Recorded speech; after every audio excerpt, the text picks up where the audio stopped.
Аз съм една от вас и днес вие се срещате с мен, Диляна.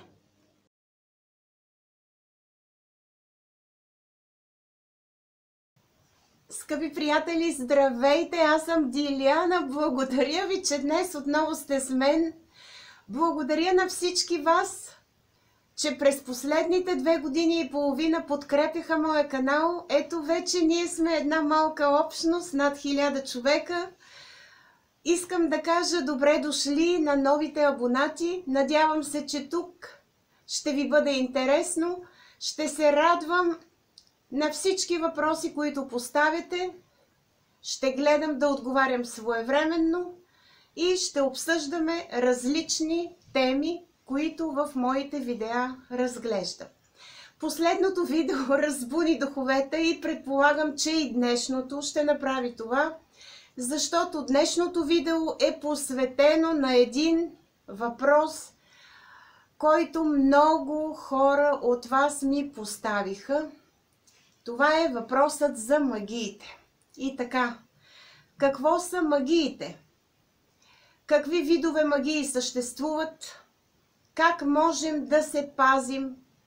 И какво да направим, ако имаме направена магия?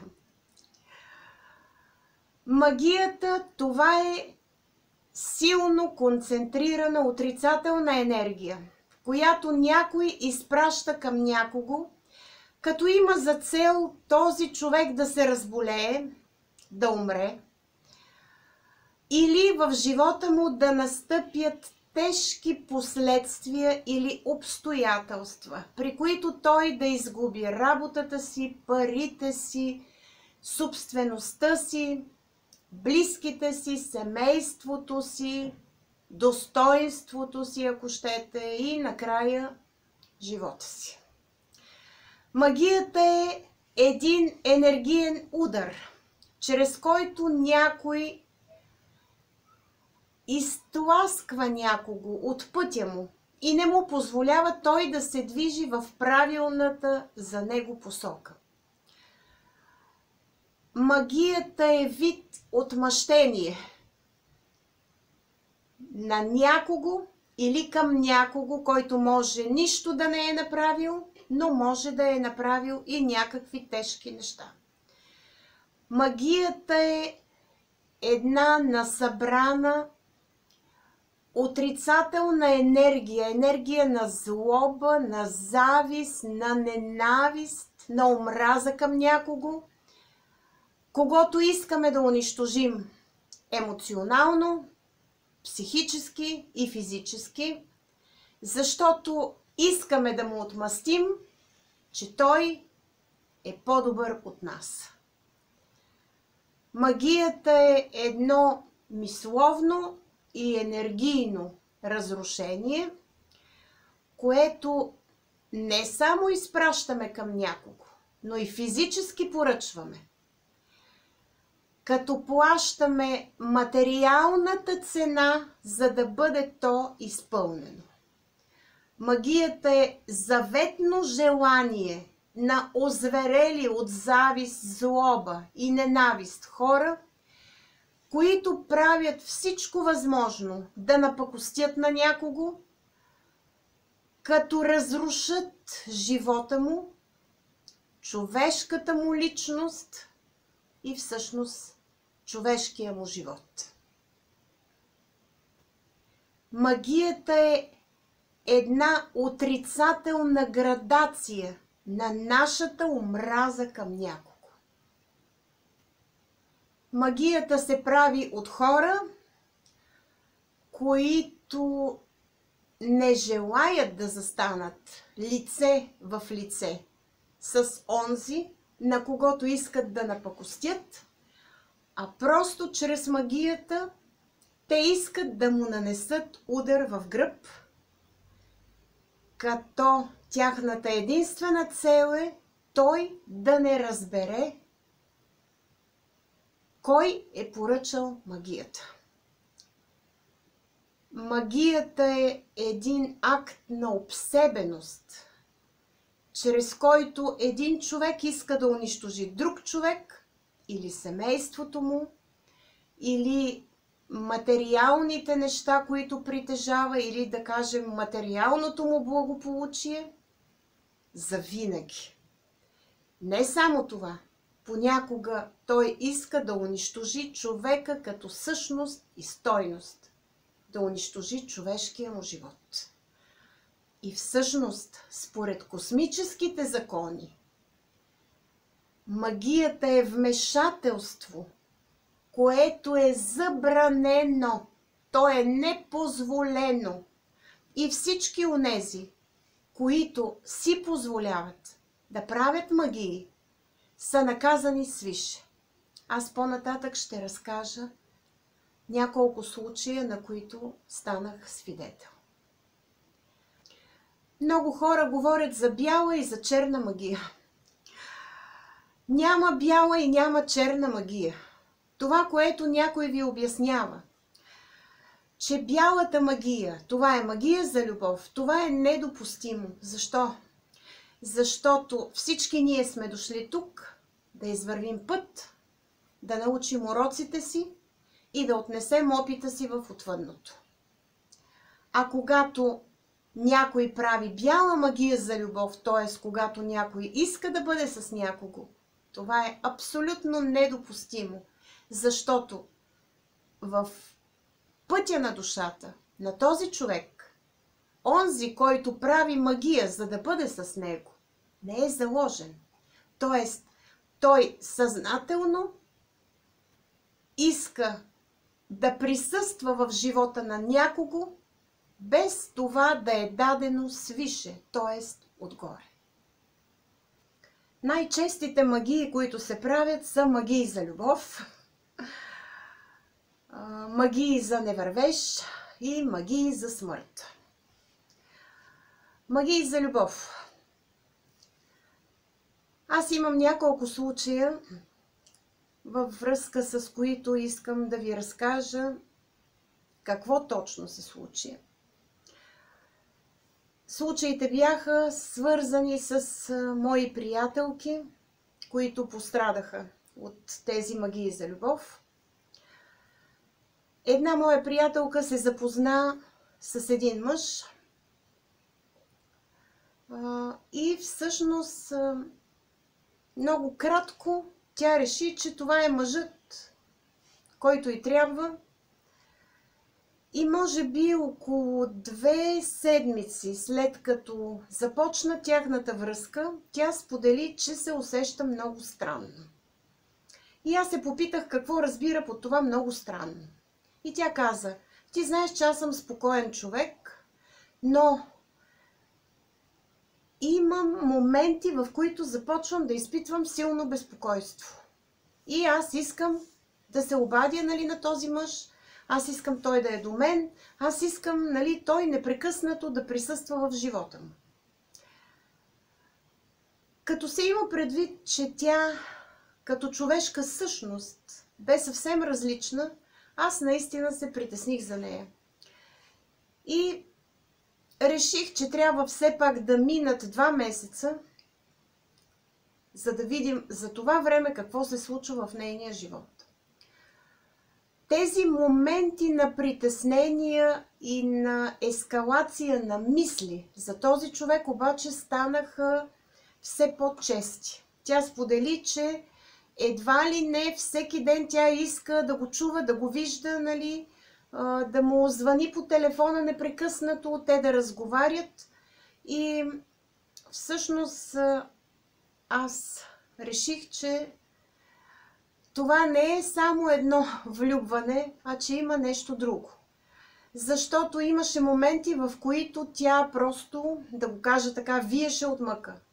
Тя казваше: ето, аз не знам той къде е, какво се случва, което не беше характерно за нея. Тя беше един нормален, самостоятелен човек. И тогава аз я попитах, има ли нещо, което тя е пропуснала да ми разкаже. И тя каза, че един път, когато те са се виждали, тя е отишла в неговия дом, тя си е оставила нощницата и тоалетните принадлежности при него. И аз я попитах: а ти защо не ги взе тези неща? Тя каза ми: аз предполагам, че след като ние имаме връзка, аз ще ходя често там, но през тези 2 месеца повече аз не отидох. И тогава аз я накарах тя да се обади на този мъж и да си поиска нещата, които бяха в дома му. Той отказа да й ги даде под различни предлози. Накрая аз отидох с нея и той бе принуден да й даде нещата. Разгърнахме нощницата й и видяхме като кръгче. Отрязано място. И тогава аз разбрах, че на нея и е направена точно такава магия, която се нарича бяла магия. С тази бяла магия някой, който я прави, държи другия в подчинение. Другия умира от ужас, че ще остане сам, без този човек, и започва да го търси интензивно, започва да не си представя живота без него, т.е. изпада в така депресия, униние, ако човекът го няма. И когато проверихме, се оказа, че действително е направена магия за любов, нали, от Ходжа. Аз в началото бях много учудена каква може да е целта, защото според нея този мъж бе харесван, искан от много жени, но после разбрах, че той няма добро материално положение, а моята приятелка бе богата.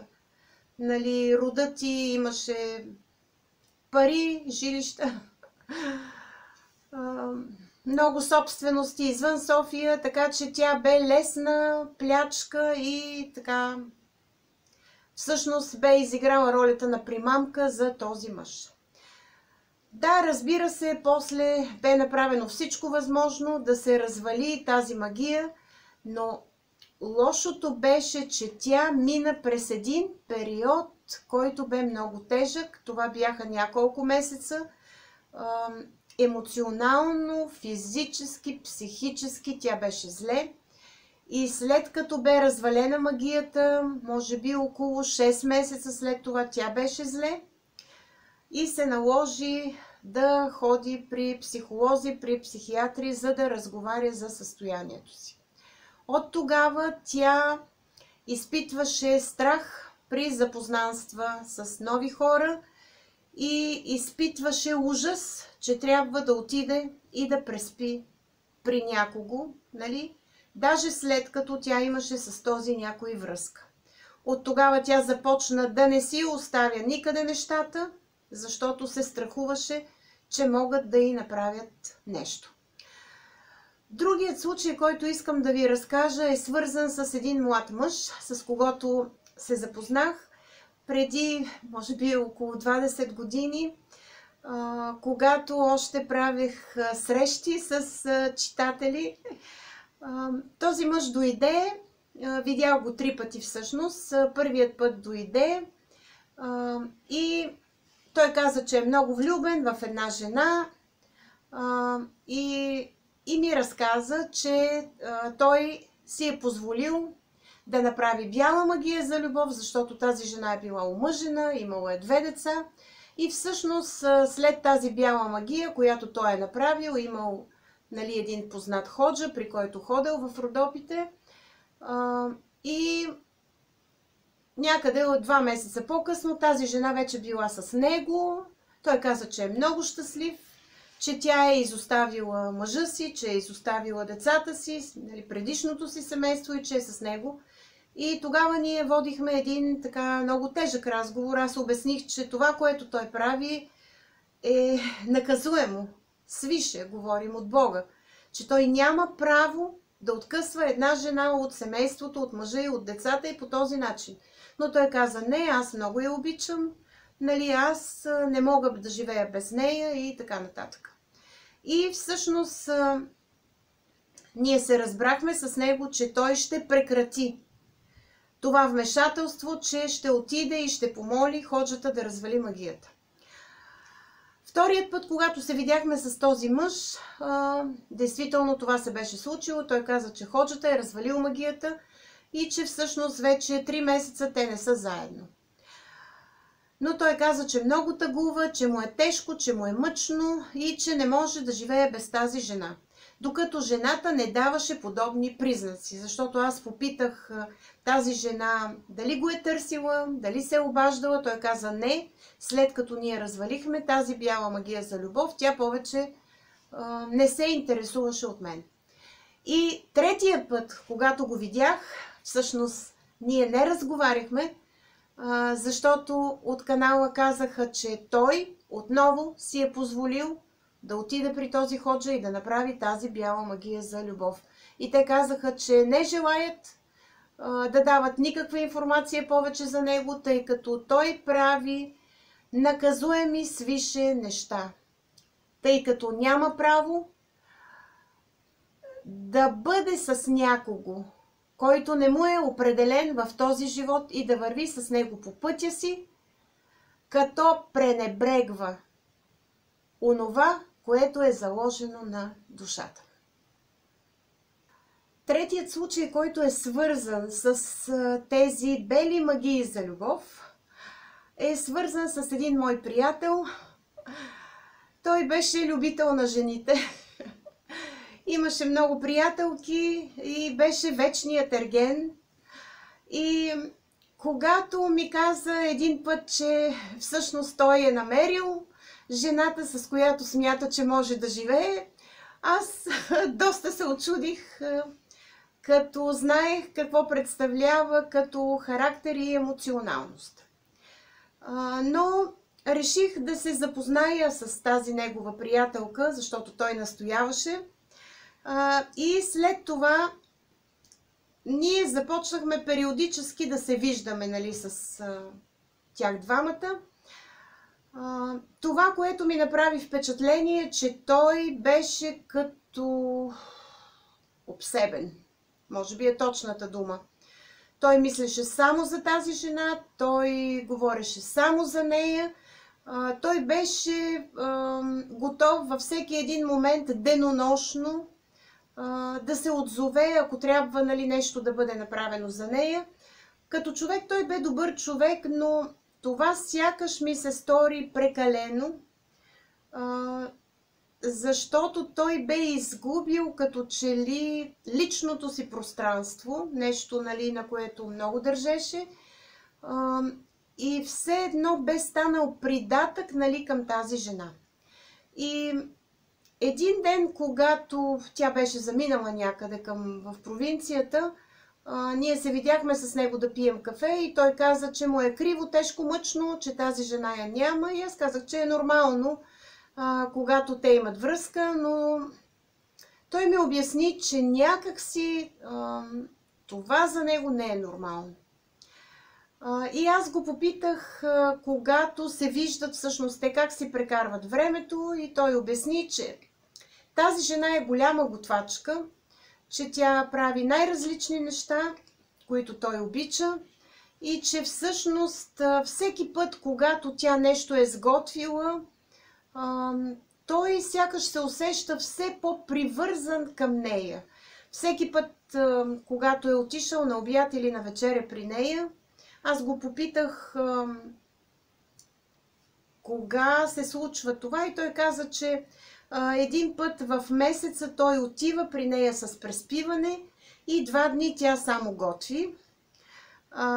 Но те се разхождат, нали, обядват и вечерят, нали, вкъщи, гледат филми, нали, говорят си в такъв смисъл, но че обикновено, нали, тогава няма секс, нали, защото тя е в цикъл.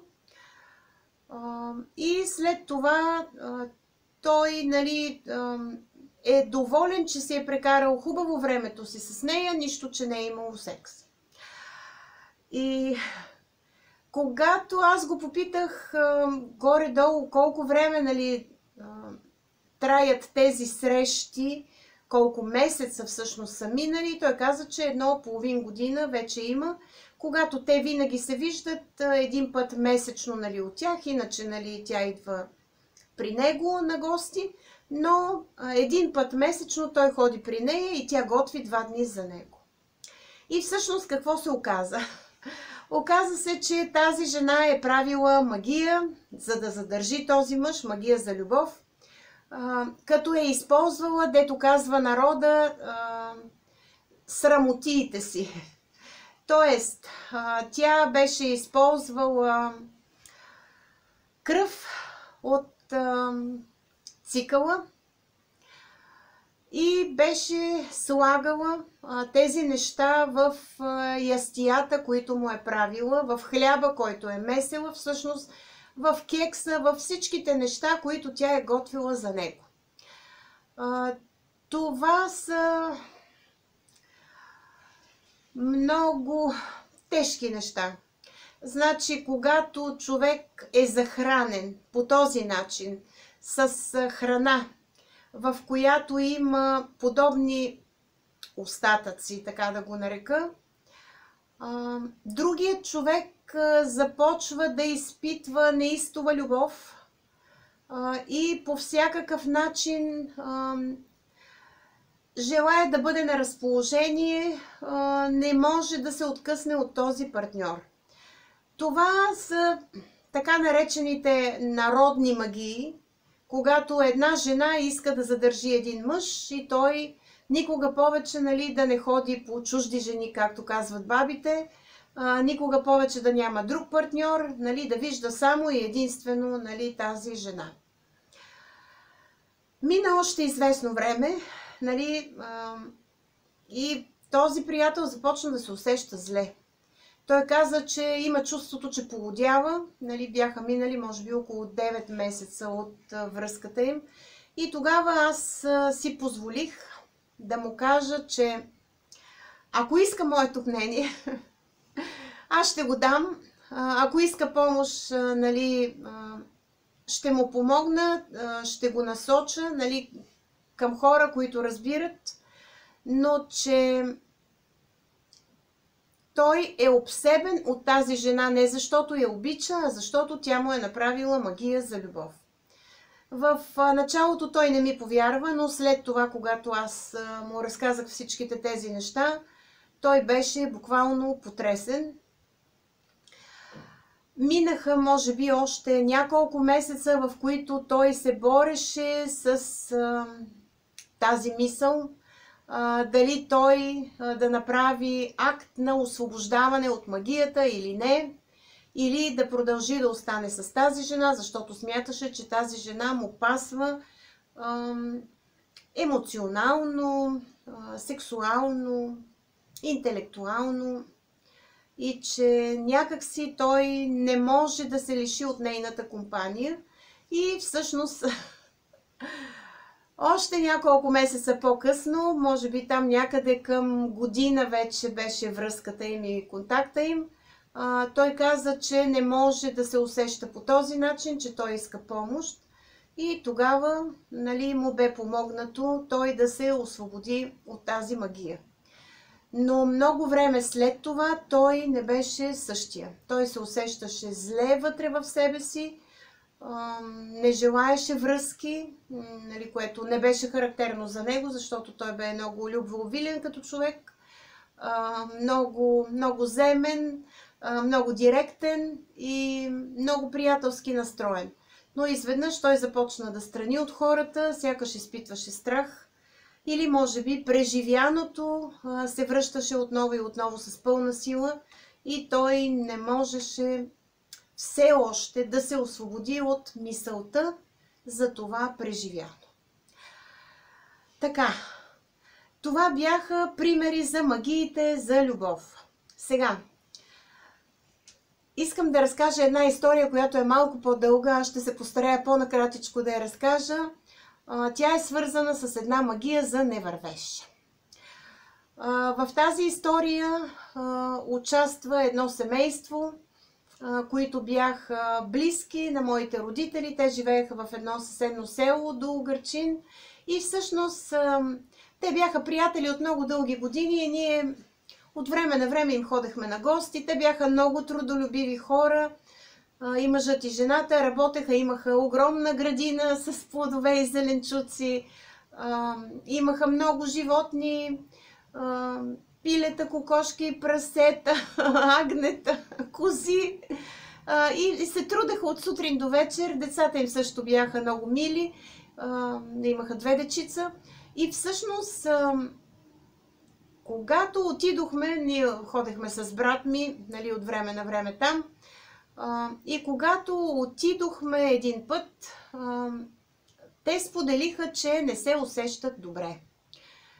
И аз попитах каква е причината и те казаха, че имат проблеми с съседите, които са до тях. Това са някакви нови съседи, които са дошли, нали, старите бяха починали, къщата е продадена на някакви нови съседи и те бяха дошли при тях. И аз попитах в какво всъщност, по какъв начин се проявява това безпокойство при тях. И те казаха, ами най-напред тези съседи, ние имаме няколко кучета, те бяха хвърлили парче месо и бяха отровили едното куче, то умря. След това започнаха да се случват някакви странни неща в къщи. Започнаха да се чуват тропания, някакви шумове, някакви странни неща. Ние започнахме с мъжа ми да се караме помежду си, нали, това, което не е характерно за нас, защото ние много се обичаме, цял живот сме заедно. Те бяха заедно от 18 годишни. Тогава бяха някъде на около 60 години. И всъщност те бяха прекарали целия си живот заедно. И каза жената, това не е характерно за нас. Всъщност ние никога не сме се карали, а откакто дойдоха тези съседи, те започнаха тези къвги, започнаха тези разправи и започнаха тези неприятни взаимоотношения помежду ни. Ние се познаваме с цялото село, с всички, нали, сме приятели, само с съседите, които са до нас, нали, ние не можем да се разберем. И всъщност, какво се оказа? Оказа се, че на тези хора им е направена магия за невървеж. Какво означава това? Да започнат да се карат, да имат разправи, да започне да им измира добитъка. Нали, добитък казваме, нали, на всичките тези домашни животни, които са в къщи. Да няма добра реколта. И всичките тези неща при тези хора се случваха.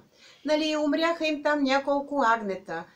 Кокошките изведнъж ги хвана някаква болест, нали, която там се наложи, нали, да изколят всичките и да ги изхвърлят. Нали, даже не ставаха за ядене. И всъщност нещата отиваха от зле на по-зле.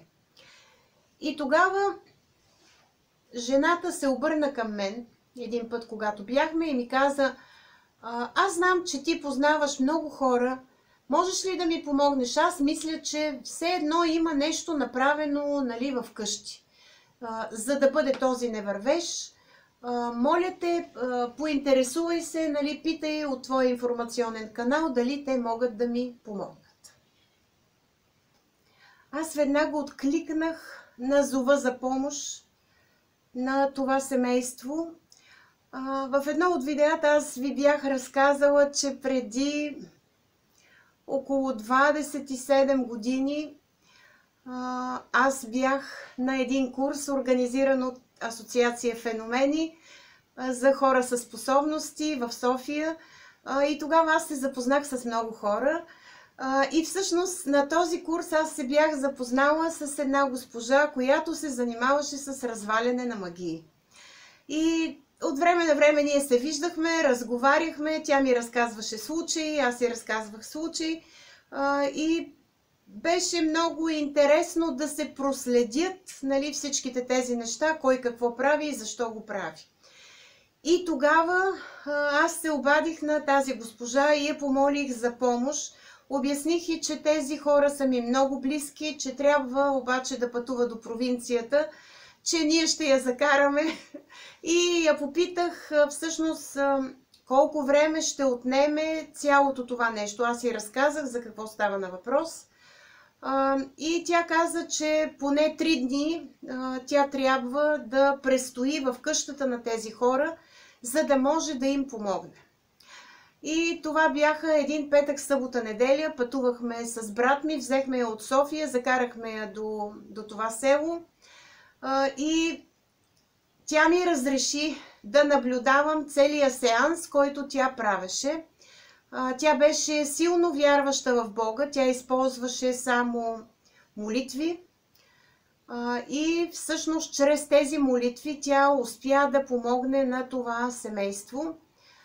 Беше подготвила няколко молитви и минаваше през цялата къща. Беше взела тамян и различни други неща, които добавяше към него. Тя каза, че когато тя прави това нещо, всички трябва да излязат, нали, от къщата, тези, които принадлежат, нали, към къщата, за да може тя да я изчисти, но на мен тя ми позволи да присъствам и всъщност аз наблюдавах целият този сеанс, който продължаваше всеки ден по няколко часа, значи говорим по 3-4 часа. Тя редеше молитви, правеше, нали, различни неща. И тя ме попита, понеже аз виждах енергийно, в началото тя ме попита какво виждам енергийно аз. И странното беше, че онова, което виждах енергийно, беше фигурата на дявола. И тя каза, аз искам ти да видиш, нали, до края на 3-я ден, дали тази фигура ще започне да се разваля с това, което прави. И всъщност тя ходеше, нареждаше, нали, четеше, правеше, нали, някакви други неща. И аз забелязах, че тази фигура, така както беше, започна да се разваля като от краката, нали, отдолу. Тя беше, нали, самата фигура проектирана, като в високото, така да се изразя. И започна да се разваля. Значи първия ден се развалиха краката.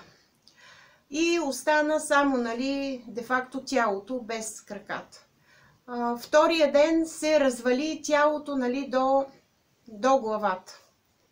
И всъщност на 3-я ден, когато тя пак правеше, нали, този сеанс, нали, за помощ и изчистване, се развали главата, но останаха само очите.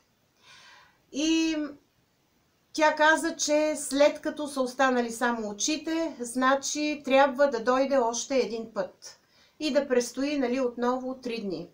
И се уговорихме с това семейство, кога да бъде, нали, този втори път. И съответно на следващия път тя беше направила и допълнителни неща. Беше умесила специален хляб, който е месен с молитви. Тя раздаде на всички обитатели на къщата и остави на няколко места, нали, в самата къща, нали, този хляб. Също това бяха малки, нали, топки хляб, които беше изпекла. И съответно тя раздаде на всеки от тях и по още една топка хляб, за да може да си я сложи в, да речем там, чанта, раница, нали, нещото, с което се движеше.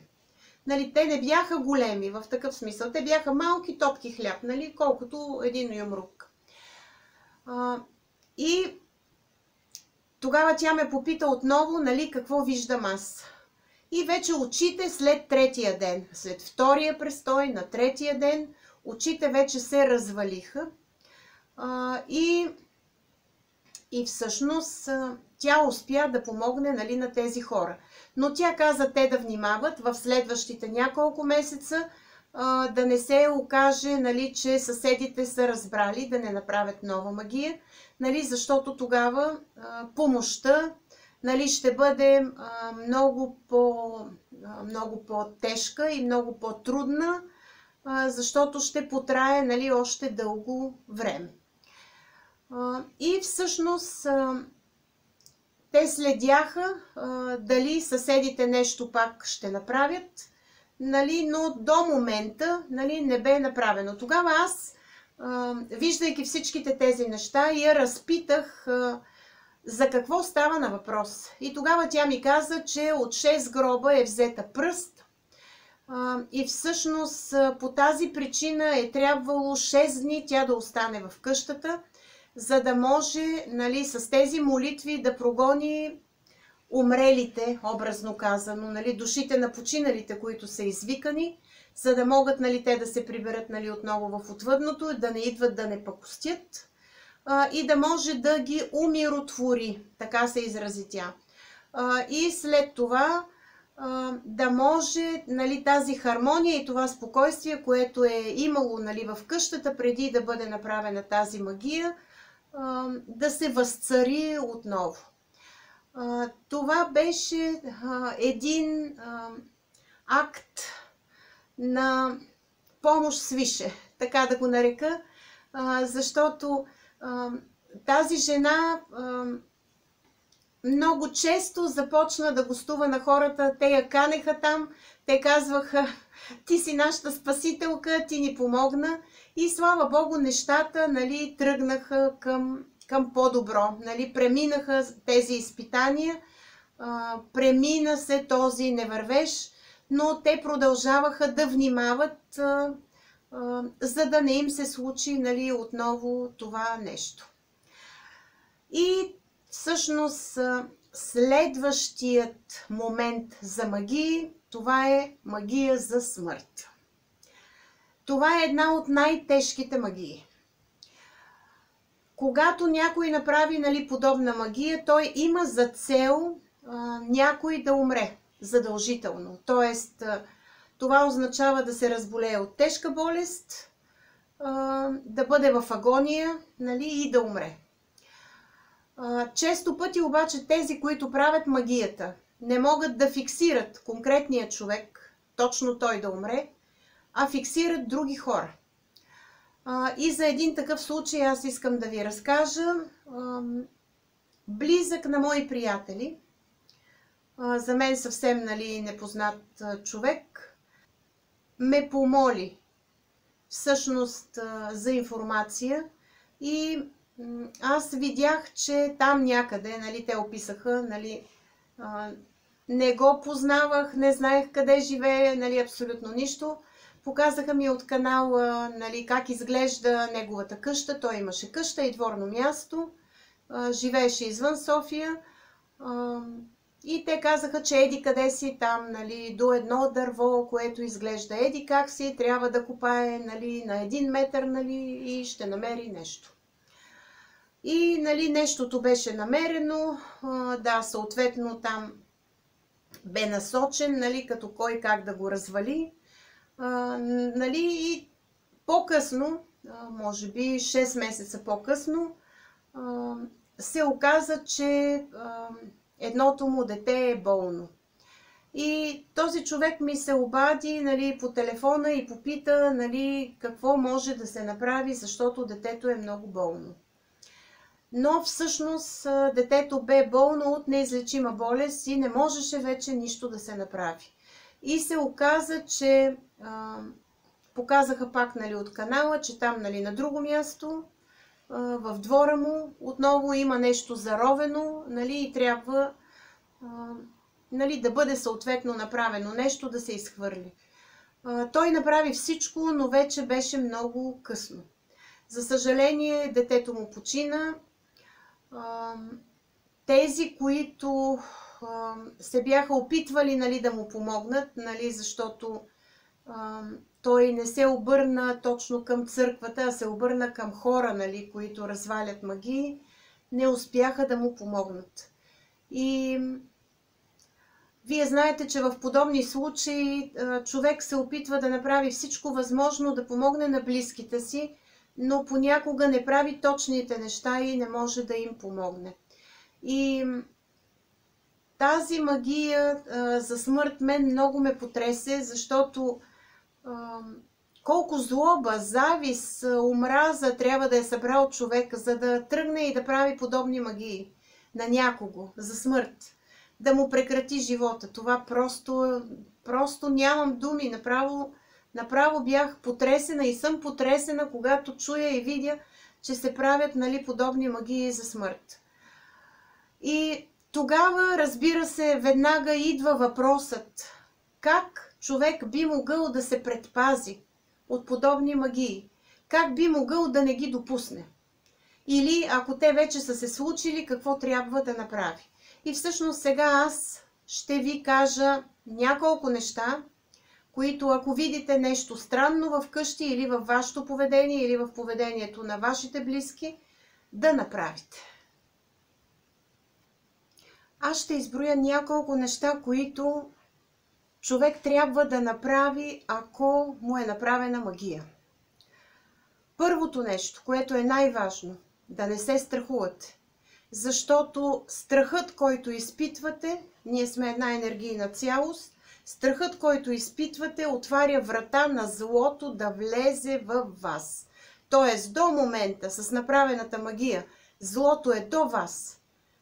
Ако обаче вие започнете да се страхувате, вашата енергийна цялост се нарушава и злото влиза във вас. Тоест, страхът отваря врата на злото да влезе вътре във вас. Влезе ли вътре във вас злото, тогава борбата с него е по-трудна. Защото магията е нещо зло, направено срещу конкретния човек. Какво най-бързо можете в къщи да направите? Второто нещо, което можете да направите, е да намерите в интернет тези две молитви. Едната е Киприяновата молитва, а другата е Василиевата молитва. Това са двете най-силни молитви срещу магии. Понеже има най-различни текстове, които са публикувани в интернет, Киприяновата молитва ще я познаете по това, че пише в началото: Господи Боже, силни и святи, чуй молитвата на своя раб Киприян и така нататък. А Василиевата молитва ще я познаете, защото има 12, мисля, че 12 Василиеви молитви. Ще я познаете, че започва в началото на Господа да се помолим, Боже на боговете и Господи на господарите и така нататък. Намирате тези молитви и започвате да ги четете. В началото минимум 6 пъти. И в момента, в който прочетете Киприяновата молитва 6 пъти, трябва да сте седнали удобно, нали, спокойно да четете на глас, ще усетите една вътрешна подкрепа и ще усетите едно спокойствие. Ако все още сте неспокойни, трябва да прочетете 6 пъти и Василиевата молитва. И след това, за следващия ден, третото, което трябва да направите, веднага да намерите къде, в коя църква се четат Киприянови молитви. В София се четат винаги в Света неделя Киприянови молитви, всеки четвъртък преди обяд.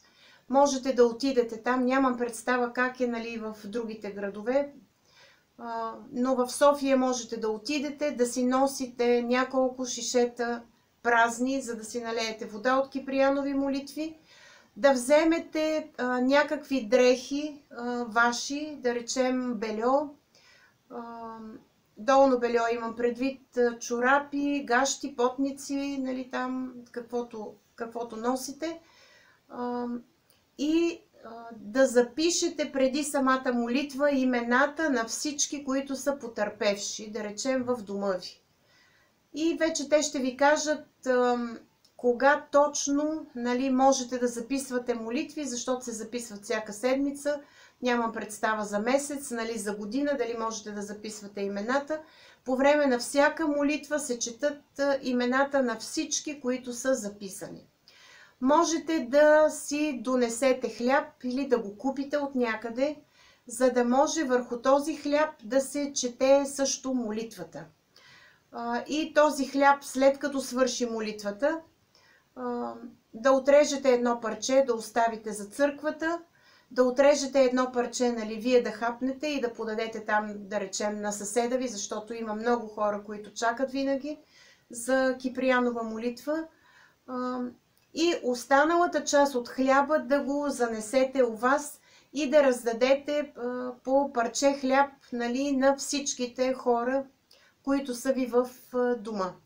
Може, нали, няколко дни от този хляб да се яде. Нали, това помага, тъй като той е силно енергиен. Нали, той помага енергийно на душата и на тялото ви, така да се изразя. Киприяновата молитва е много силна и докато се чете, е добре да си вземете една свеж. Ако за първи път отивате на Киприянова молитва и магията, която е направена, е много силна, би било добре да намерите стол, нали, вътре в църквата, да седнете, защото при самото четене на Киприянова молитва човек може да започне да усеща странни неща. Какво имам предвид? Може да почне да се улюлява, да му стане лошо, може да припадне, може през цялото време да се усеща зле или да получи главоболие, или някакви странни мисли да почнат да се нареждат в главата му. Да обясня защо е така. Когато е направена магия върху вас, е все едно булото на злото. То е като товар отгоре ви. И то трябва по някакъв начин с тази молитва да бъде премахнато. И по тази причина вие може да се усещате още в църквата зле, докато се чете молитвата. След като свърши молитвата, трябва да минете, за да ви наръси обикновено няколко попове, 5, 6, 8, 9, в зависимост от това какъв е състава на църквата, четат тази молитва. Тя е изключително силна, изключително силна.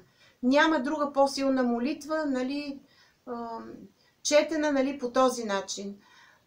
Да минете да ви наръсят, те ръсят всички хора, които са там, и да минете да си налеете няколко шишета от тази вода, която всъщност е четена вода. Нали, поповете са чели върху тази вода и хората, които са там, могат да си налеят. Тя помага страшно много. Когато имате някакво енергийно, нали, такова външно вмешателство, е достатъчно само да си намокрите ръцете. Говорим ръцете, нали, дланите, нали, и отгоре, и да ги оставите да изсъхнат и ще усетите как през цялото ви тяло минава една тръпка. Все едно се тресете. Толкова е силна тази вода. Когато се приберете в къщи, първото нещо, което трябва да направите, е да наръсите цялата къща. Говорим всички ъгълчета на къщата с тази вода от Киприянови молитви. Да смените завивките на леглата. Да сложите чисто нови завивки, нали, чаршафи имам предвид. Да оставите да се проветри, нали, къщата. Нали, след това да наръсите самите завивки, да наръсите леглото, в което спите, включително възглавницата, завивката, долния чаршаф. След това да влезете, да си пуснете душ. След като излезете от банята и след като се забършите с кърпата за баня, е добре от тази вода, от Киприяновите молитви, да наръсите цялото тяло. Започвате с лицето, говорим бузите, челото, шията, и продължавате надолу, така както сте без бельо, така както сте голи от банята, но сте забърсани, нали, с кърпата. И пръскате цялото тяло, да речем ръцете, нали, корема, отзад гърба, дупето, краката, нали, додолу. Просто цялото ви тяло да е поело тази вода от Киприяновите молитви. Също по косата, нали, може да се сложи. Това е много важно, тъй като енергията на Киприяновите молитви прониква, нали, в тялото ви. Но след като тялото е било изчистено, защото ние знаем, че водата пречиства. Когато сме натоварени, когато имаме някакви проблеми, ние отиваме под душа и след като сме пуснали душ, водата е отнесла всичките тези, нали, лоши мисли, лоши неща, нали, това цялото енергийно натоварване, нали, което сме имали. По този начин върху чисто тяло, нали, ненатоварено, вие пръскате тази вода от Киприяновите молитви, нали, и тя всъщност попива във вашето тяло. Тя променя, нали, тази отрицателна енергия, нали, която то е поело от магията, която му е направена. След като излезете от банята и след като се забършите с кърпата, да смените всички дрехи, които са върху вас, да облечете като бельо тези дрехи, на които е четено на самата Киприянова молитва, и да пинете малко от тази вода, която е от Киприяновата молитва. Какво се случва след това? След това можете да се усетите все едно нямате сили. Все едно искате да легнете и да спите. Все едно сте омаломощен, както казват старите хора. Може да легнете, да спите и да сънувате някакви неща, които да ви насочат към това, кой е направил магията срещу вас, но може да не сънувате нищо. Може просто да спите мъртвешки, буквално казано, няколко часа. Значи, говорим 8, 9, 10 часа, независимо това е, да речем, ако сте били на молитвата преди обяд, да спите до вечерта или до другия ден. Да не се плашите, тъй като това е начин, енергийно, тялото ви да се освободи от злото, в такъв смисъл. И след това на другия ден, или вече там като се събудите, може да е на вечерта, може да се усещате слаб, да се усещате зле, да хапнете от хляба, който е взет от църквата, и вече, ако можете, да се върнете към онова, което имате да правите в къщи. През това време, докато дойде следващият път на тези Киприянови молитви, казахме, че са всеки четвъртък, можете да направите в къщи нещо, което по някакъв начин да ви успокоява. Какво е то? Можете да напишете Псалм 91, има го в интернет, да сложите, да го напишете ръкописно, с вашата ръка, да го сложите отвътре на входната врата, да го сложите отвътре на стаята, в която спите, да го сложите, да го залепите на леглото, на което спите, отдолу, да речем, не на таблата, а отдолу, на мястото, където де-факто спите. Това също по някакъв начин ще ви донесе някакво спокойствие. Ако все още се усещате неспокоен, задължително трябва да започнете да четете Псалм 91 по 14 пъти. Ако сте в състояние, защото четенето на Василиевата молитва и на Киприяновата молитва е тежко. Това са думи, които те са чисто енергийни, и ако нямате сила да ги четете сами, най-добре е да ходите, когато има в църквата Киприянова молитва, за да можете там да сте под въздействието на тези думи. След като мине определен период от време, значи този период от време може да бъдат няколко месеца, не могат да бъдат няколко седмици, тъй като освобождаването от магия е трудно. То трае. Какво означава това? Че поне 1-6 месеца всеки четвъртък, ако живеете в София, трябва да ходите на Киприянова молитва. Ако намерите, ако живеете на други места в България, или да речем в селца и градчета, където не четат тази молитва, просто да намерите къде се чете. Само в крайен случай можете в къщи всеки ден да я четете вие, но говорим минимум по 6 пъти да четете всяка от тези две молитви. Киприяновата молитва и Василиевата молитва. Това са две много силни молитви, които действително помагат. Аз познавам хора, които по този начин се спасиха от много тежки магии.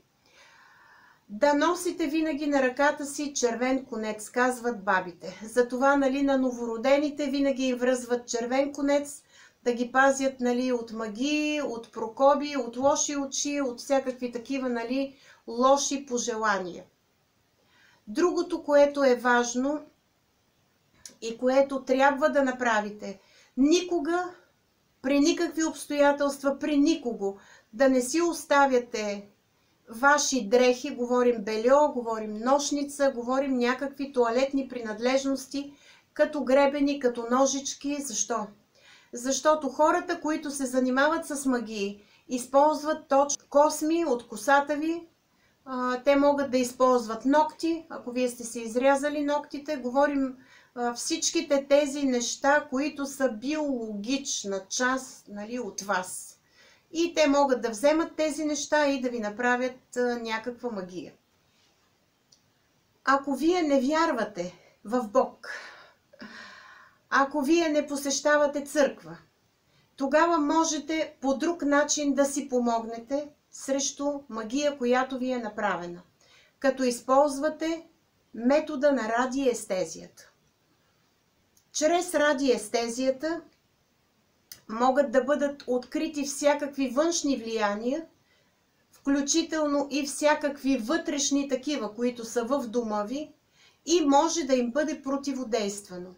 Имаме много опитни радиестезисти в България, които можете да намерите в интернет и които могат да дойдат да направят замерване не само на дома ви и на нещата в него, не само на двора, на градината, нали, на мястото, което е около дома ви, но те могат да направят и енергийни замервания на вашето тяло и да кажат дали имате някакви вмешателства, дали по някакъв начин са увредени органите, нали, във вашето тяло, и всъщност те имат начини, чрез които те да противодействат на енергийното вмешателство в лицето на магията, което ви е направено.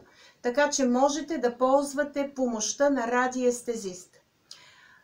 Освен това, преди няколко години излезе една книга на една руска авторка Людмила Пучко, която дава една система за справяне с всякакви външни вмешателства. Можете да потърсите тази книга в интернет, можете да потърсите в книжарниците тази книга, можете да я поръчате и можете да се самообразовате. Предполагам, че в България вече има много курсове, които се правят, нали, по тази книга. Тя е свързана с тази приложна радиестезия, с едни обяснения, които могат да ви бъдат дадени, нали, в курсовете, как да работите с махало и как да ползвате системата на Людмила Пучко. Какво имам предвид? Там вие можете, след като се обучите, разбира се, да си правите сами вибрационни редове. Тези вибрационни редове са свързани с различни знаци. Това е знакова система. И всъщност чрез тези вибрационни редове вие можете да противодействате на онова, което ви е направено. Говорим, че това можете, когато се обучите, да го правите не само за себе си, но можете да го правите и за ваши близки, и за ваши приятели, и за всички онези, нали, които имат доверие във вас, след като вие сте се заели да помагате по този начин. И следващото нещо, което можете да направите, е да си купите различни уреди и апарати, така да ги нарека. Едно време в София, в началото на Пиротска, имаше една книжарница, която се наричаше езотерична книжарница. И там продаваха уреди, които бяха за и срещу енергийни влияния. Имаше специално малко апаратче, което беше срещу магии и срещу всякакви вредни енергийни влияния, на което се слагаше, да речем, коса на съответния човек и то го изчистваше. И имаше друг по-голям апарат, който помагаше, ако са нарушени някакви системи в организма, някакви органи, човек да може да си помогне сам. Тоест, от всичко онова, което изброих, вие виждате, че има много начини, по които човек да си помогне и да се предпази. Въпросът е вие в какво вярвате, вие към кого ще проявите доверие и вие какво сами ще решите да направите за себе си. Тоест, казано по друг начин, всичко е в вашите ръце. Вие можете сами да си помогнете по много от тези изброени начини. Всъщност, моята роля в това видео е да ви насоча, като дам тази информация, от какво да се пазите и всъщност как сами да си помогнете, ако няма към кого да се обърнете. И последното нещо, което искам да кажа в това видео, е свързано с така наречените лоши очи или с урочасване. Преди много години, може би преди около 30 години, аз имах една много интересна случка. Возех се с трамвая Петицата, който пътуваше до съдебната палата и отивах на манифестация. И понеже бях закъсняла от училище, отивах последна, на сборния пункт, който беше в центъра. И пътувайки в трамвай, аз мислех, че съм сама, защото трамваят ми изглеждаше празен и изведнъж, като изневиделица, се появи една възрастна жена, която вървеше право напред към мен. Аз бях седнала някъде в началото и аз мислех, че просто тя иска да слезе от първата врата. Но не, тази жена идваше към мен. Тя се насочи към мен. Аз мислех, че тя ще ме попита нещо, а тя се обърна и ми каза: момиче, тогава аз бях много млада, тя каза така: момиче, аз искам да ти кажа нещо. И аз се обърнах и попитах: да, слушам ви, кажете. И тя каза: ти си много добра. И аз се засмях и казах: аз ви благодаря, че мислите така. И жената каза: не, аз не мисля така, това е така. И понеже ти си много добра, аз искам на теб нещо да ти кажа. И аз си я попитах, какво вие искате да ми кажете? И тя каза: аз съм от тези хора, които са баячки. И аз знам нещо, което искам да предам на някого. Но до момента не съм го предала на никого. И понеже ти ми изглеждаш добра като човек, аз искам сега това да ти го предам на теб. Аз бях много потресена. И я попитах, ама какво е това? Аз слизам на съдебната палата. А жената ми каза: то има достатъчно време. Ние бяхме някъде там преди Македония. И аз казах: то няма време, ние слизаме. И жената каза: момиче, това е едно изречение, което искам аз да ти кажа и ти да го запомниш. Но не го записвай, защото ако го запишеш, то не може да се ползва. То си губи силата. И аз си я погледнах и попитах: ама какво е това изречение? И тя каза следното: това изречение, което ти ще научиш наизуст сега, като ти го кажа, е срещу лоши очи, срещу уроки. Много хора правят лошо и имат лоши очи и гледат другите хора и ги проклетисват и нещо им казват и хората започват да се чувстват зле. И това е едно изречение, с което ти можеш да се научиш да помагаш на хората. И ти можеш да го казваш и на другите хора, но нека те да не го записват. Нека те да го запомнят и само на глас да го казват. И тогава тя ми каза това изречение. И се разделихме. Никога повече тази жена, аз не я видях. Отидох на манифестацията, въпреки че бях закъсняла и бях забравила това изречение. И един ден в главата ми се наредиха тези думи. Бях го забравила, защото не го бях записала. И аз си спомних за тази жена и аз си спомних, че тя каза никога повече да не го записвам това изречение, но тя каза, че ще го запомня. И аз действително го бях запомнила, без да го повтарям. Аз искам сега да ви кажа това изречение. Бях го казала преди на много мои приятелки, които имаха малки деца. Знаете как е при бебетата. Винаги хващат лоши очи, винаги някой така ги е погледнал, особено хора, които имат светли очи, сини, зелени, сиви. Понякога са с лоша енергия тези хора и като погледнат малките деца и те хващат уроки, както казват бабите, и не могат да спят или плачат, или не искат нищо да ядат, или повръщат, нали, всичките тези неща, които са характерни за уроките. Изречението, което искам да запомните сега в субтитрите, които ще напиша под видеото, аз няма да го напиша съзнателно, ще оставя само точки, точки, точки, е следното. Кой уроти кураго вочи? Повтарям. Кой уроти кураго вочи?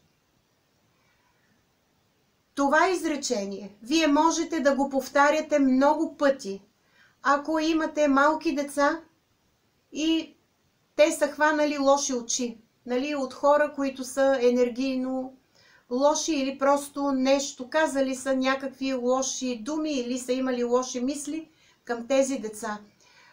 Това можете да го повтаряте и за самите себе си. Когато сте имали, да речем, някакъв проблем и хората, с които вие сте влезли в конфликт или сте разговаряли така с по-висок тон, са изразили негодование или лошо отношение към вас. Тоест, влизате в банята, пускате душ и след като сте се преоблекли, можете да си казвате, нали, това изречение по много пъти. По мои приятелки, които бяха с малки деца, аз видях, че това изречение много помага. Така че аз предоставям знанието на тази възрастна жена, която тогава преди 30 години срещнах в трамвая Петицата в София и която предоставя това знание на всички вас, които се интересувате от тези неща и които очаквате помощ и които искате сами да си помогнете. Какво да бъде посланието днес към вас? Бъдете здрави, бъдете щастливи, че се намериха начини, по които ние можем да противодействаме на злото. Нека всички ние да имаме спокойствие, да живеем в хармония, да проявяваме грижа, милост и обич, да бъдем човечни, да бъдем даващи, да правим всичко с любов, да стоим на страната на доброто, да не позволяваме злото да обсебва хората, да обсебва техните души и да съществува злината между нас. Нека да се противопоставим на тази злина. Нека да си подадем ръце. Нека да бъдем част от тази духовна общност, която е слязла на земята да се бори за доброто и в името на доброто да получава знания, да ги предава на другите хора, за да може душата ни, слязла тук на земята, да попада в една адекватна среда, която е свързана с грижа, милост и обич към ближния, която е свързана с един живот, в който да има много прекрасни моменти, която е свързана с едно вътрешно желание да дава любов, да получава любов, да прави всичко с любов и да се грижи всички около нея, да бъдат живи и здрави,